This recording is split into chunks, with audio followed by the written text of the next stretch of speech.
ఊపిరితిత్తుల క్యాన్సర్ అంటే ఎప్పుడు పురుషులు సిగరెట్ తాగేవాళ్లే గుర్తొస్తారు. కానీ ఇప్పుడు మన దేశంలో మహిళల్లో కూడా ఈ క్యాన్సర్ కేసులు ఒక్కసారిగా ఎక్కువైపోయాయి.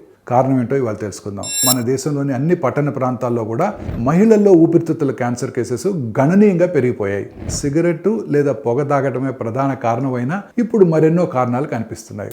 ఇతరుల పొగ పీల్చడం అంటే పక్కన ఉండేవాళ్ళు వారి యొక్క భర్తలు కానీ స్మోక్ చేసినప్పుడు, ఇంట్లో వంట చేసేటప్పుడు వచ్చే పొగ, ఇక బయట కాలుష్యం, జన్యు కారణాలు, హార్మోన్ ప్రభావం కూడా ఉన్నాయి. అతి పెద్ద సమస్య ఏంటంటే చాలా మంది మహిళలకు ఈ క్యాన్సర్ చివరి దశల్లోనే తెలుస్తోంది. దగ్గు తగ్గకపోవటం, శ్వాస తీసుకోవడంలో కష్టం అవడం, ఆకస్మికంగా బరువు తగ్గడం వంటి లక్షణాలు కనిపించాకే ఇది బయటపడుతోంది. మహిళల్లో ఈ క్యాన్సర్ కొంచెం భిన్నంగా ప్రవర్తిస్తుంది మరియు త్వరగా వ్యాపిస్తుంది. ముందుగా లక్షణాలను గమనించి అవసరమైన స్కాన్స్ కనుక చేయించుకున్నట్టయితే చికిత్స సాధ్యమవుతుంది మరియు బ్రతికే అవకాశాలు బాగా పెరిగిపోతాయి.